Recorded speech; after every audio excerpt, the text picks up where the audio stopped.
Halo, Assalamualaikum. Nah, sekarang kita kembali lagi di mata kuliah Analisa Sistem Informasi pertemuan ketiga.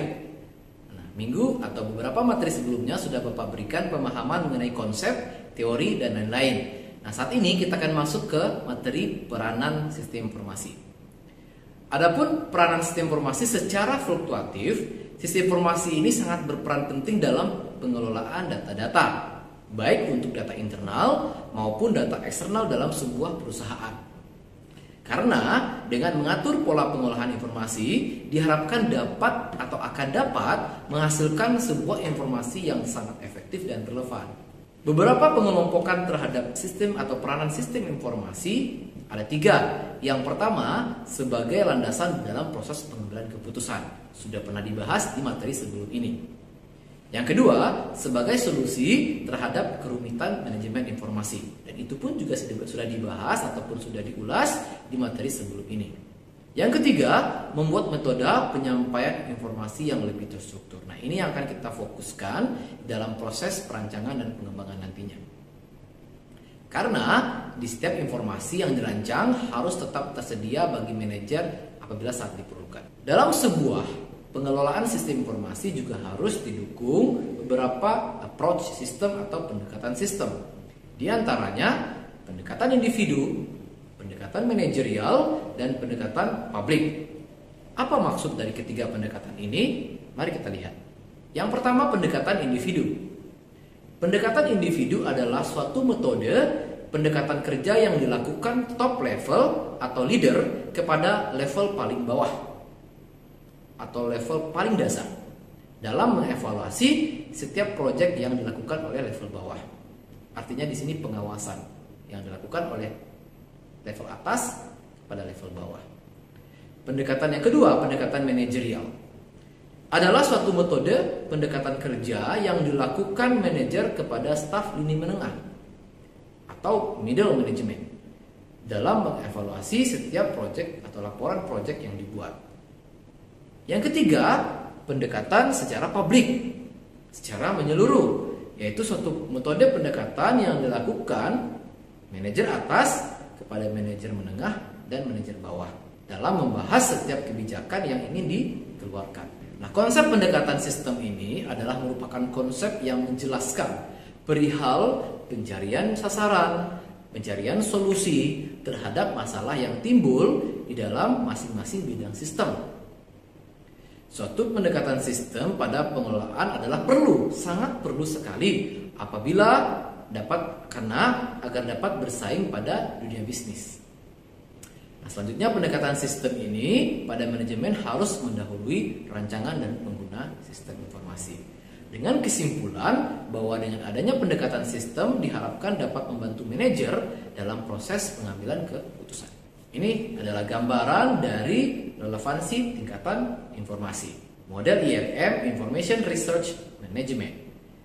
Bisa Anda lihat di atasnya ada CEO sebagai leader, kemudian ada area fungsional di bawahnya terdiri dari CIO, keuangan, personalia, dan pemasaran. Dan level ketiga di bawahnya ada ISD, Information System Development. Yang keempat yang terakhir adalah user. Kenapa user dimasukkan dalam relevansi tingkatan ini? Karena semua sistem, perancangan sistem, baik itu perancangan ataupun pengembangan, itu difokuskan untuk kebutuhan pengguna. Ya, bukan untuk kebutuhan si analis, bukan untuk kebutuhan CEO, bukan untuk kebutuhan level menengah, bukan untuk kebutuhan level ketiga, tapi untuk kebutuhan pengguna. Jadi, pada intinya adalah sistem yang dibangun untuk kebutuhan pemakai. Sudah paham? Ya, karena pemakailah sebagai orang yang berhak untuk dalam mencoba sistem tersebut. Selanjutnya adalah area fungsional, di mana area fungsional ini merupakan area merencanakan strategi. Gambaran bagaimanapun informasi didapat dikeluarkan sehingga menghasilkan informasi yang baik dan efektif. Ada 2 teknik penyampaian informasi dalam struktur organisasi sistem informasi. Antara lain, yang pertama, informasi terpusat atau centralized information adalah metode penyampaian informasi dari level bawah ke level atas, atau level bawah, level menengah, baru ke level atas. Kemudian decentralized information atau informasi tersebar merupakan metode penyampaian informasi dari level atas ke level bawah. Tadi sentralis dari bawah ke atas, kalau decentralis dari atas ke bawah. Kesuksesan relevansi informasi tergantung dari pola manajemen yang diatur oleh manajer. Ada 4. Nah, sekarang kita masuk lagi setelah kita mengolah data-data informasi tadi. Sekarang kita masuk ke proses pemikiran top manager. Ada 4 sifat pemikiran top manager dalam proses pengambilan keputusan. Yang pertama, sistematis. Yang kedua, preseptif. Yang ketiga, intuitif. Dan yang keempat, reseptif. Kita masuk pengertian yang pertama. Sistematis.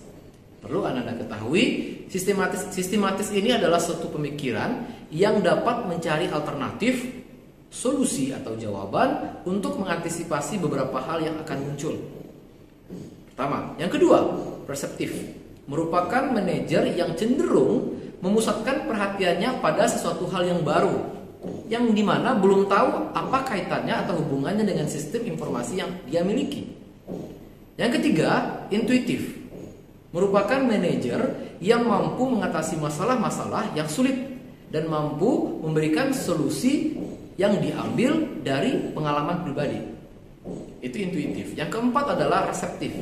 Merupakan manajer yang memerlukan data atau informasi yang rinci, dalam tanda kutip ekstensif, sebagai pembanding dari sebelum pengambilan keputusan.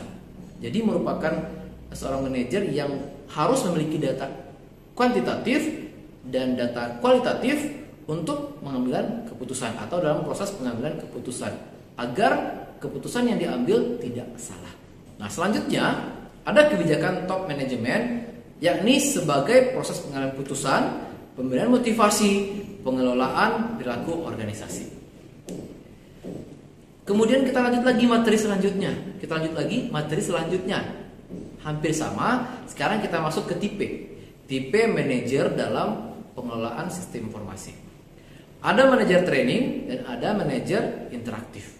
Manajer training di sini maksudnya adalah tipe manajer yang hanya bekerja pada satu kegiatan dengan pengarahan serta pengawasan yang ketat.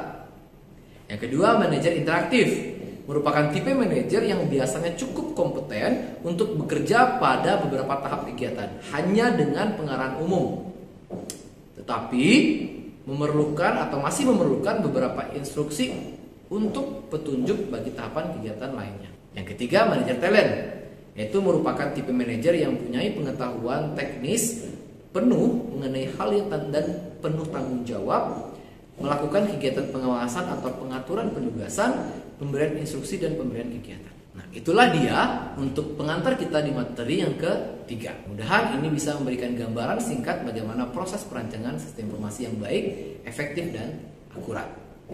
Mohon maaf kalau ada salah kata. Wabillahi taufiq wal hidayah. Wassalamualaikum warahmatullahi wabarakatuh.